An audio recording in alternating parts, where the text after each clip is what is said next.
Well, I know the Wizard of Ahsoka has been released, and boy was this a good one. We actually have him back in live action form. We have Thrawn. Oh boy, that was a good one. And we've also learned quite a fair bit about the new galaxy, and how much has been explained in almost an entirely single episode. That was amazing to see. And we got Ezra Bridger as well. That was nice to see. And we now know why, oddly enough, Sabine went. Or at least what we think we know why she went. It was because basically she wanted to see Ezra again, and she did so willingly. And well, she's done that, and we also know what Thrawn's plans are, or what happened when they got there. And I think Ezra went off to do his own thing, and then Thrawn just decided to stay with the Night Sisters, largely because they wanted to either go to the Star Wars galaxy or link the two galaxies together, which we don't know. It's also rather interesting to know the fact that hyperspace travel currently in canon was oddly enough inspired by the whales, star whales. And in fact it was the ancestors or the Night Sisters of Dathomir that were one of the first ones to learn to ride the whales and harness their abilities to travel through hyperspace, making them quite possibly one of the first settlers in the Star Wars galaxy. Might also explain how humanity ended up in the Star Wars galaxy. That has always been a story in its own right. How did humans get up there? Is it the fact that Star Wars is somehow a parallel universe and we humans evolved on Coruscant instead of Earth?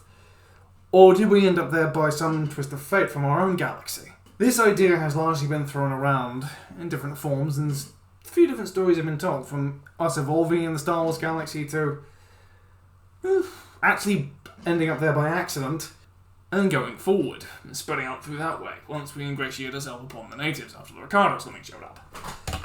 But the idea, the fact that at least some of the humans are descendants of the Night Sisters of Dathomir is a very interesting idea, and I hope they explore it more.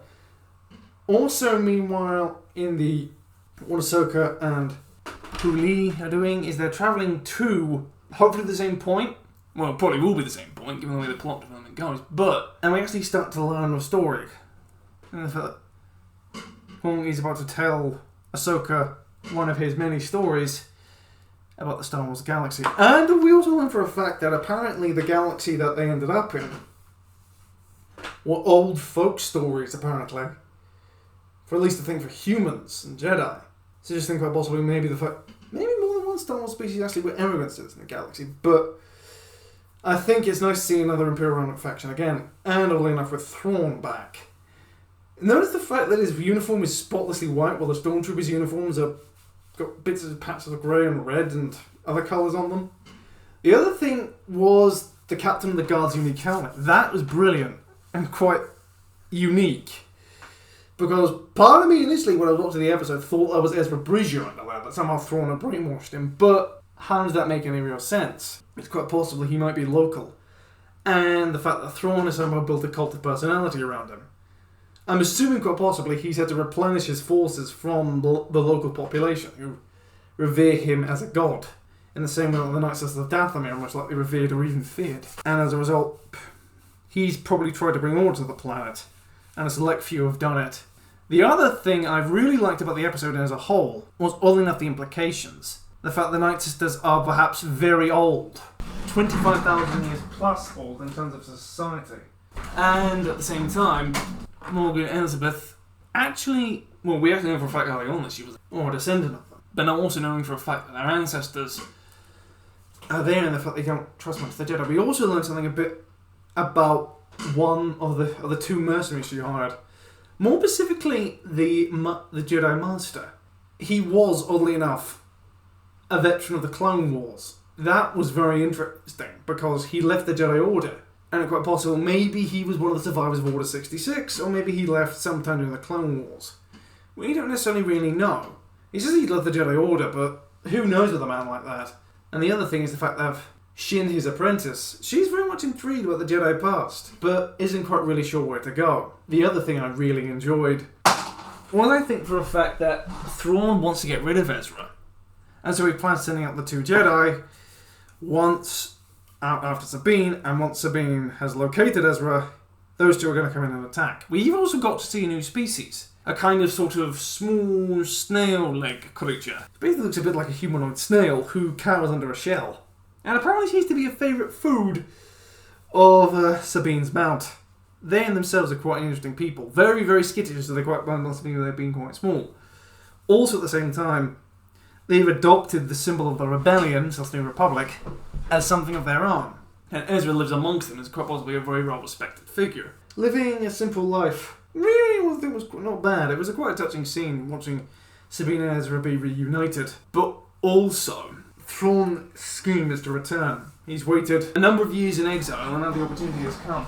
With his cult of stormtroopers, and possibly his empire of the Hand are going to be coming back. Almost like going to be defeated. But nonetheless, it's good to see Thrawn in live action. And it's the same voice actor. Speaking in the same soft-spoken manner. That was very good. Hearing that voice again. The soft-spokenness of Thrawn conveys it. You just get the funny feeling. Thrawn is a general. And his soft-spokenness was just something you never really expected from such a man. But at the same time, it conveys his intelligence. Also, is the fact of the nice hyperspace effect that we actually saw from intergalactic travel. And at the same time, we're going to be getting a battle at some point, so just the fact that Ahsoka may arrive, possibly maybe in the next 3 days. So they have 3 days to get back. But Thrawn only has one very battered, very bent out of shape Star Destroyer. And quite possibly as soon as he arrives, he could be facing an entire New Republic task force of brand new, top-of-the-line ships that get blown to bits. But that's neither here nor there. I really am enjoying Ahsoka thus far.